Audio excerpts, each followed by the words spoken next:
Et bienvenue tout le monde à ce Face le Book. Les gens m'ont dit, Stéphane, je comprends pas ton titre. Ben, Face le Book, c'est faire face au livre, le livre de la vérité, le livre de la Bible. Oui, je sais. Écoutez, je sais que c'est pas toujours évident dans nos belles semaines du COVID, de code rouge. J'espère que vous vivez bien la chose. Nous, on s'arrange du mieux qu'on peut. Notre zone est arrangée encore. C'est ça qui est l'avantage de rester un petit peu plus loin de Montréal. Je vais juste prendre quelques instants à remercier ceux qui nous écoutent et ceux qui partagent les vidéos. Vous faites des partages, vous faites des j'aime, vous vous abonnez à tout ce que je fais. C'est vrai, je l'apprécie grandement. Il y en a même qui m'ont écrit pour me dire qu'ils ont été touchés par des petites motivations que j'essaie de vous apporter. Mon but simple et unique, c'est que vous puissiez découvrir Dieu sous un angle différent de peut-être de ce que vous avez entendu ou vu dans vos vies passées. Fait que je suis content que ça puisse toucher quelques-uns. J'ai partagé au mois d'octobre, le 11, pas le 11, mais le 17 octobre dernier, ce qui était vraiment en fin de semaine dernier. Je vérifie la date. Dans notre Men of Passion Ministries, c'est un ministère pour les hommes, j'ai partagé un petit message aux hommes de l'Église sur il faut embraser nos échecs. Et ça fait drôle de parler de ça, parce que souvent, lorsqu'on pense à échec, on pense à mauvaise expérience, on pense à quelque chose qui n'est pas vraiment correct. Mais je vais vous montrer quelques petites illustrations de différents hommes qui ont vécu l'échec de façon difficile, je dirais même à la limite extrêmement ardue. Et puis dans ce qu'ils ont vécu, ben, ils sont capables de rendre témoignage. Ils sont capables de dire aujourd'hui que c'est vrai que ça n'a pas été facile quand on parle d'échecs. C'est vrai que c'est pas facile, mais les échecs m'ont permis d'aller un petit peu plus loin. Même mieux que ça, mes échecs m'ont permis de vivre le succès dans lequel j'ai vécu. Et je fais référence à un de mes grands chanteurs préférés, je vous le montre à présent, Elvis Presley, qui, vous savez, lorsqu'il était jeune homme, d'abord, il a échoué ses cours de musique. Tout le monde le sait qu'Elvis n'était pas le meilleur joueur, mais il a échoué, c'est quand même grave. Et il s'est mis à conduire des camions. Et à un moment donné, il a voulu faire vraiment une première sortie, il y a eu un premier gig. Et après son premier gig, son manager lui a dit You ain't going nowhere, son. You ought to go back to driving a truck. Tu t'en vas nulle part, mon ami. Tu devrais retourner conduire des camions. Et puis, Elvis a persévéré. Il a même enregistré une première chanson. Et puis, les gens qui l'ont enregistré, ils ont dit ce gars-là, il ne sait pas chanter, man. Il n'ira pas de nulle part. En fait, si Elvis aurait écouté le manager, les gens qui l'ont enregistré, dans toutes ces folies qu'il l'emmenait, on savait que c'était très révolutionnaire, sa musique et ses chansons et ses fameux moves que je veux m'éviter, je vous évite de ne pas le voir. Elvis était comme un fou qui est devenu un roi. Le roi de la musique rock'n'roll. Et Elvis a bâti sur ses échecs. Et il dit ceci: When things go wrong, don't go with them. Quand les choses vont mal, va pas avec ces choses-là. Et souvent dans nos vies, on va prendre nos échecs, puis souvent on reste collé là-dessus. J'enseigne ça même dans mon travail. C'est le négatif qui nous colle la plupart du temps.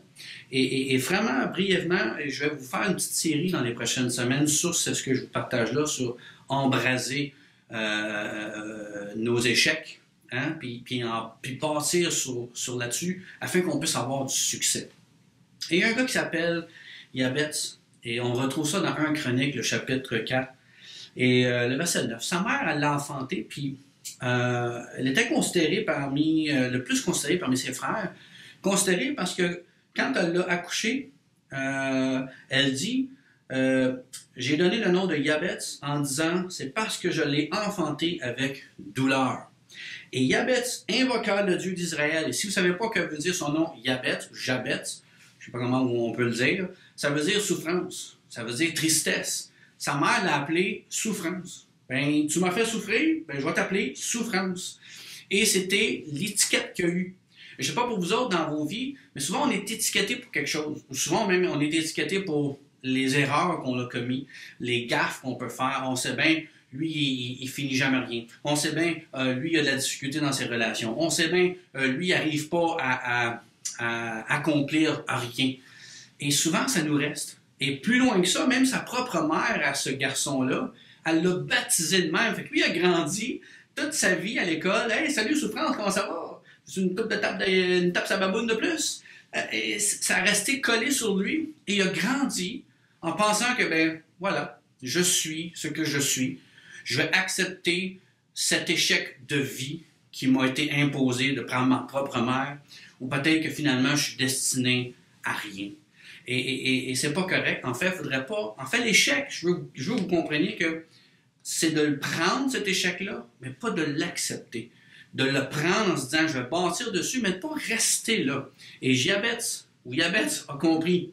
Parce qu'il dit, il s'est mis à invoquer le Seigneur Dieu d'Israël en disant, si tu me bénis, autrement dit, si je peux arrêter d'être maudit, je suis tanné de vivre dans cette malédiction-là, j'aimerais ça être béni.